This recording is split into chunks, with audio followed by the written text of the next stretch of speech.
Hello, hello, hello, and welcome to Her Perspective, a space for real conversations, generational wisdom, and sacred growth.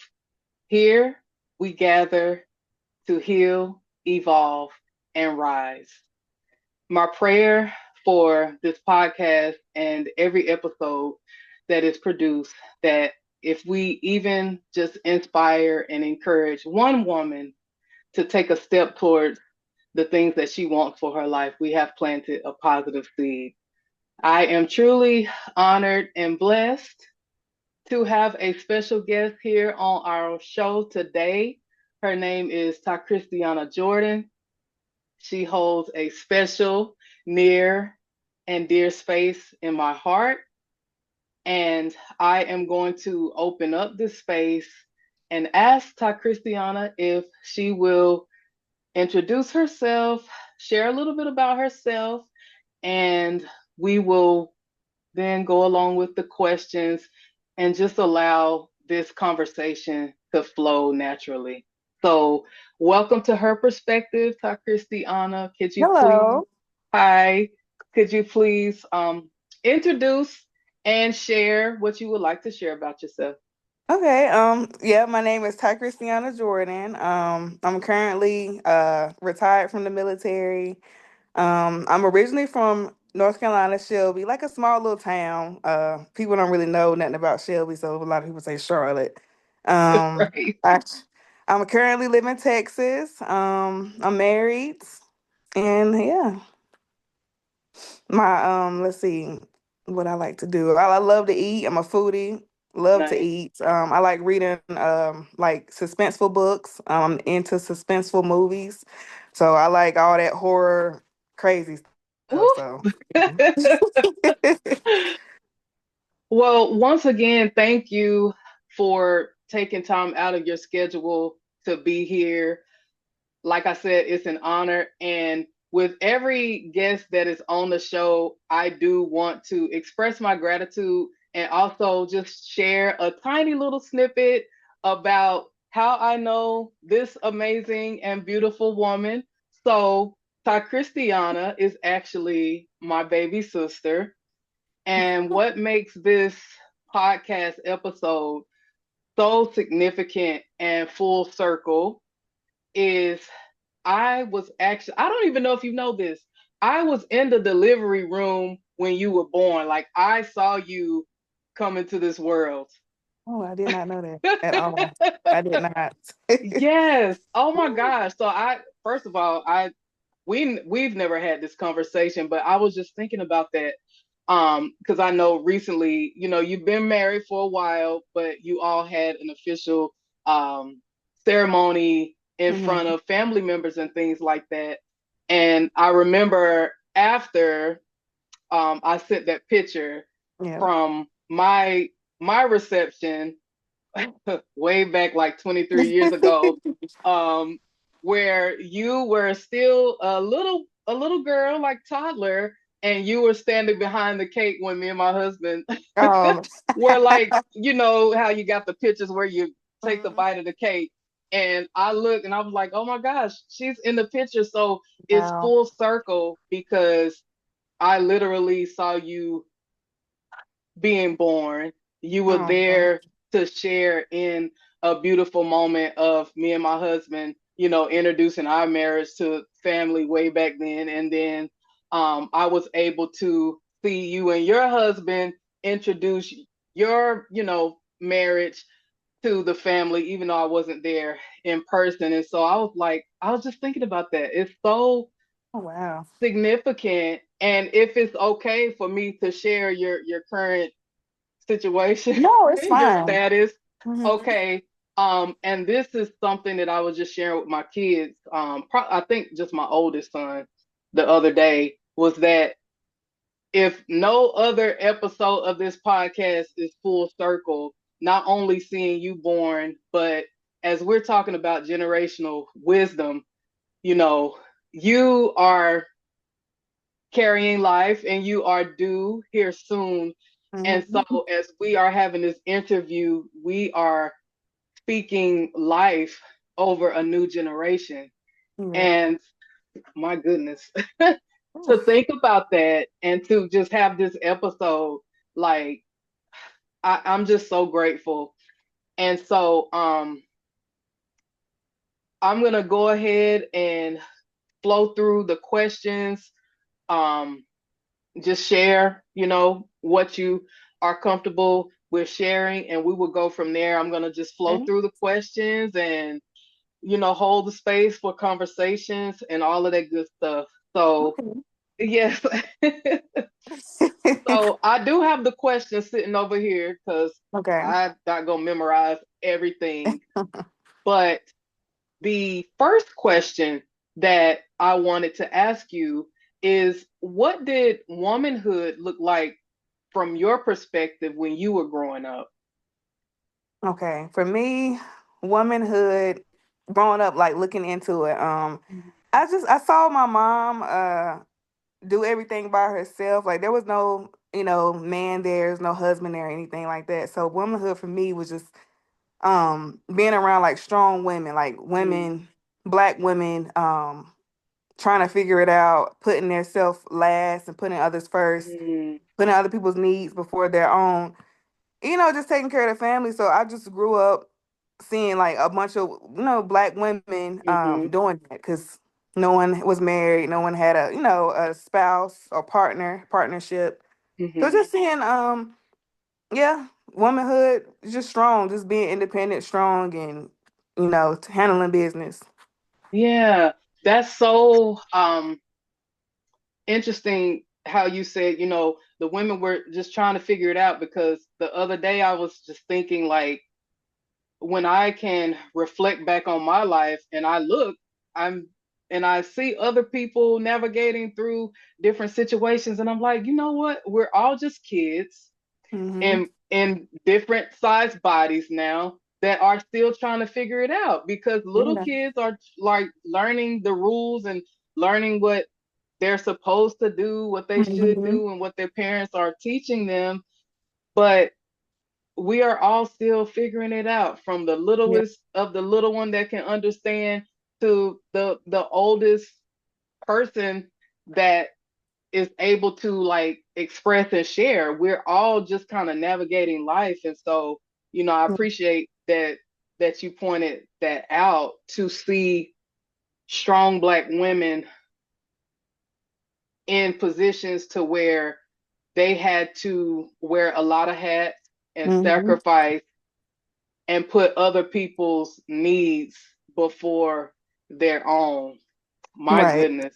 My goodness. Um, that's very, very beautiful, because later on I have another question that Mm-hmm. like flows right into that. But another question that I wanted to ask is, how important was family time when you were coming up? Coming up, family time. Okay, it was important because you know family was like big growing up. We come from like a very family oriented background, so just family time was like very important. I think just having gatherings, cookouts, everybody coming to the house for Thanksgiving or Christmas. So I think it was important. Mm-hmm. I think that I think whenever my family grows, I think I want to implement that. This family time is very important. Yes. Yeah. I love that. I also remember how important family was and how important family is. Hmm. And when I look at my life now, you shared that you're a veteran, army retiree. Hmm. Um, I'm also army retiree. And I served 20 years. Of course, you know that, but for the audience that doesn't know, just moving around with me Yeah. and my husband and like starting our family, I feel that that is something that we have been able to implement in our own family. But one of the things that I feel like, even myself and my kids, we have missed out on, Hmm. is the extended family, like the experience of, the family reunions, Yeah. being able to see the little ones grow up. Like Right. there are, with the cousins and the different family members that are around your age, Mm-hmm. I there's some that I haven't met in Yeah. person. So, in some ways, I'm so grateful for social media because there are so many Mm-hmm. family members that we haven't had the opportunity to meet and embrace like in person, but we can at least see them Mm-hmm. from the screen. But, with inside of our house, we try to say, because we have 4 kids, and I'm like, Mm-hmm. look, this is what we have. Mm-hmm. We have family far away, but this is it right here. So we do our best to be as close as possible and to remind them how important family is. And Right. so, I pray that, and I know you're gonna instill that in your baby and in your guys' family, however large you all decide for it to be, that family is important, and even when you are not there Mm-hmm. physically present with everyone, you can still have those same values within the Exactly. small, yeah, within your own small family within the Mm-hmm. household. Yeah, so let me see. Hmm what is one lesson you learned later in life that you needed to know when you were younger?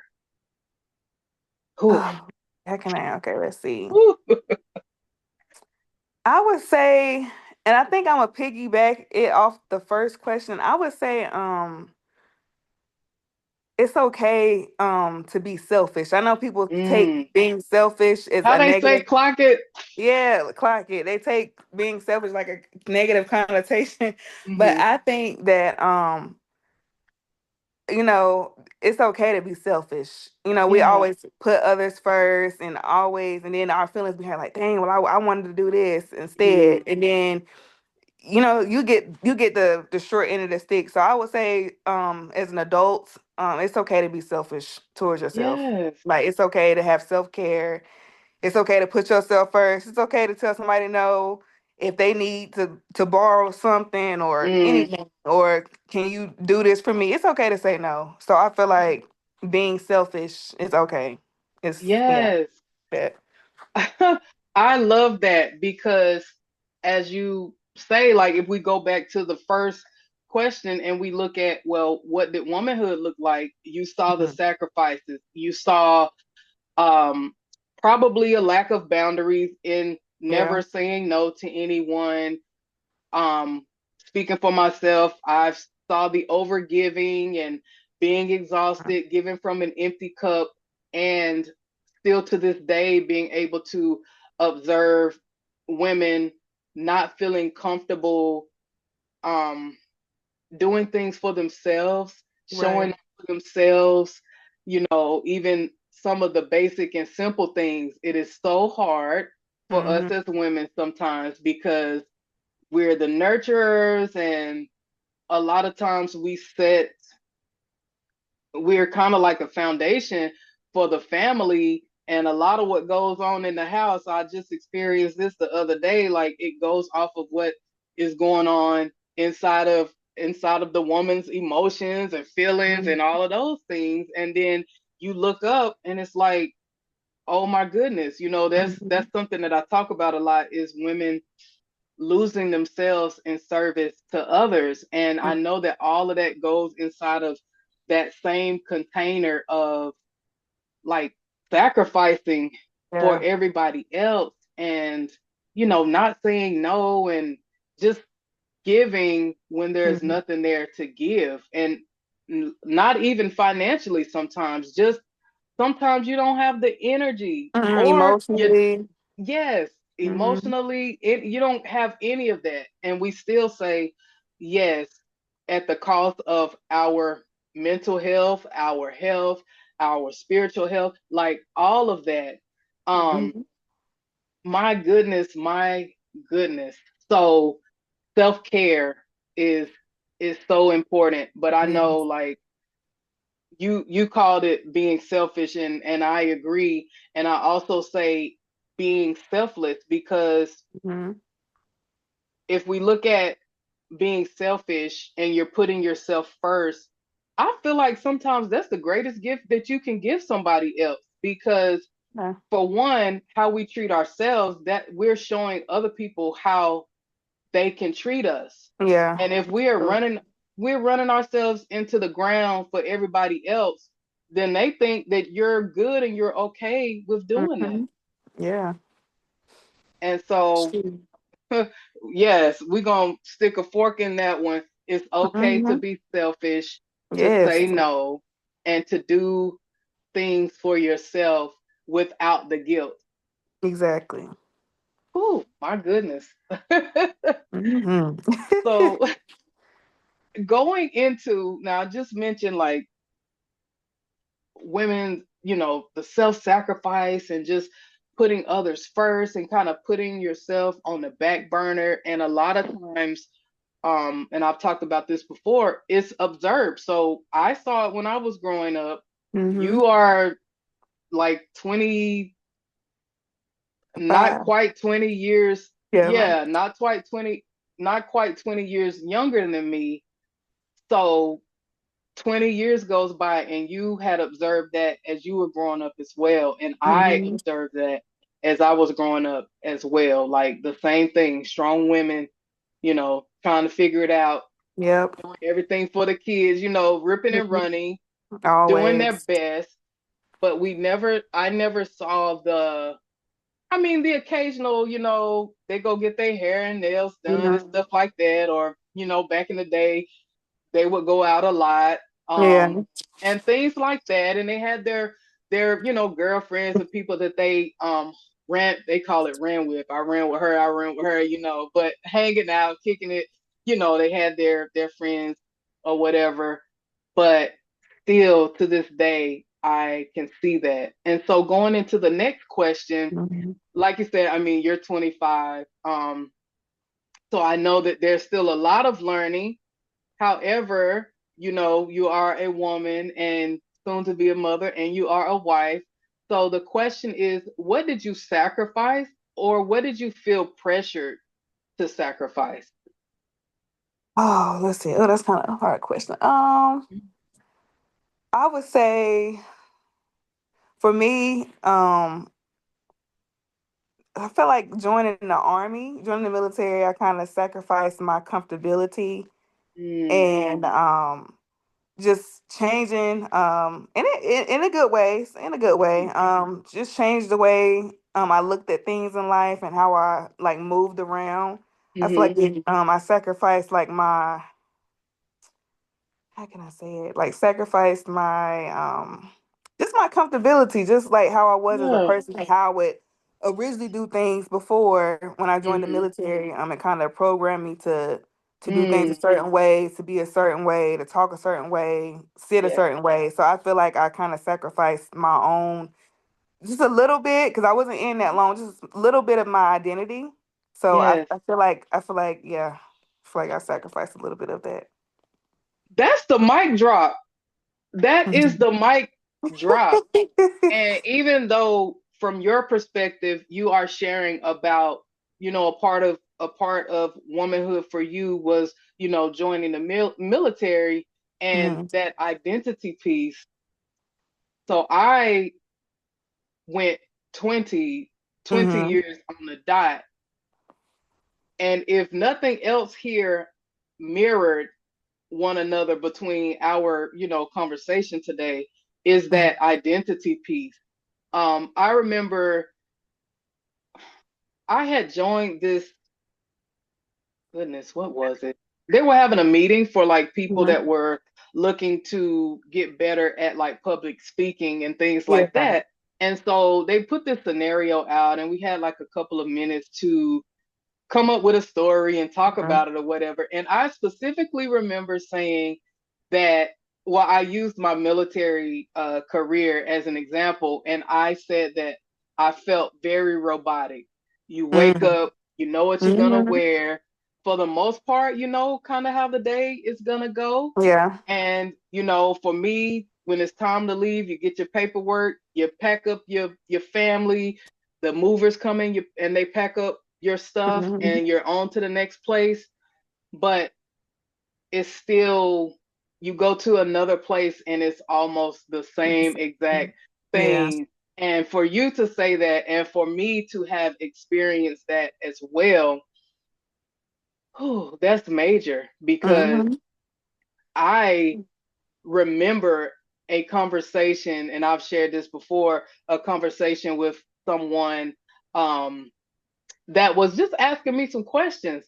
And Hmm. when they asked me like who I was, and I was telling them about, where I'm from, what I Mhm. do in the military, all of these different things.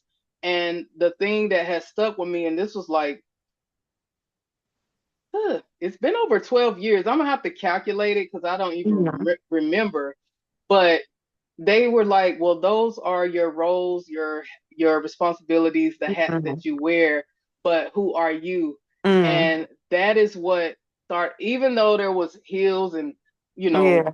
all of those different things up till this point, that was when I realized that I kind of was lost and that I didn't Mhm. know who I was outside of um my military career and Right. the uniform.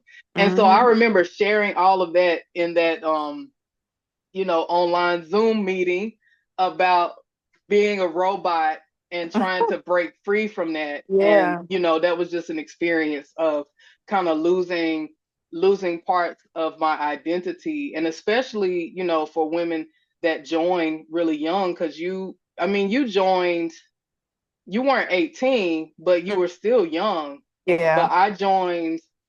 I graduated 1 month. The next month I got married, and I think 1 or 2 months later I was gone Shipped off. to basic training in that order. Yeah. Boom, boom, boom. And then the kids started coming. And so it's Mhm. like, yeah, it was a sacrifice, and thank God for new chapters. Mhm. We're both in different chapters, and we've Mhm. both transitioned from the military. And so now we have an opportunity to, kind of explore that Exactly. and walk into like, okay, well, who am I in this season of my Mhm. life? It's true. Yes. So there's a signature question. Well, all of these questions I'll be asking um, Mhm. for any guests that I have come on the podcast, but it's Okay. very special. Yeah, it's very special to me, and I've called it our signature question. Okay. So, what seed are you planting for the woman coming after you? Okay. And you can look at that from, well, however you choose to look at it. It can be, women in your family or someone that you met. Maybe you later on you'll be able to help them in some kind of way, or even the woman that you will become, over the next couple of years. So Okay. you Let's. can answer it from whichever angle you would like to. Okay. Exit one more time. Okay. Yeah. Okay. Exit. Okay. What seed are you planting for the woman coming after you? Okay. I would say for the woman that's coming after me, I would want to tell that woman if she has like any goals or any aspirations, I would tell her to, always pursue them. Even if you have to put it off for like a month or a few weeks or a month or a year from now, just always try to pursue it because you don't want to look back 10 years from now and be like, dang, I wish I would have did this or have any regrets. So I would Mm, say just always whatever goal you have, just stick with it and just do it. Like do it no matter what it is. Cause yes. we are our own how can I say it? Like we have our own 24 hours in life. So Mm, everybody's 24 hours is different, but it's just based off how you use it. So I would tell the woman that's coming after me, whatever goals you got, like just do it. yeah. You got it. Just do it. No matter what obstacles come, just try to always just down the tunnel, like, okay, I gotta get this done. So Yes. Oh my gosh, I love that. I hmm absolutely love that. And for me, like, that's wisdom. That's wisdom right there. Like Mm. you're dropping at 25, you are still dropping jewels, and that just goes to show, like, you know, if I'm looking into the future, like how Mm. amazing of a wife and a mom and whatever else you decide to do with your life Mhm. that you're gonna be because of your experiences and your perspective of how, life has gone for you. Yeah. Yeah. So was there anything Um, in conclusion to the questions, if there is anything that, you want to say as we wrap up this beautiful conversation? If not, um, it's okay. I would just say, whoever watches this, I hope they take what we talked about, take it into like a positive light. There are some women that have like the same experiences, so I would just say, just look at it in a positive way. So, Yeah. Oh, my goodness. Thank you so much again, everyone that has been listening and tuning in. I have been speaking here with my beautiful sister, Ta Christiana Jordan. And before we go, I just want to close out with my signature ending. And thank you again for being here and for sharing this space with me. And thank I will close out with saying be blessed, be well, and be empowered. you. Give me just a second to stop.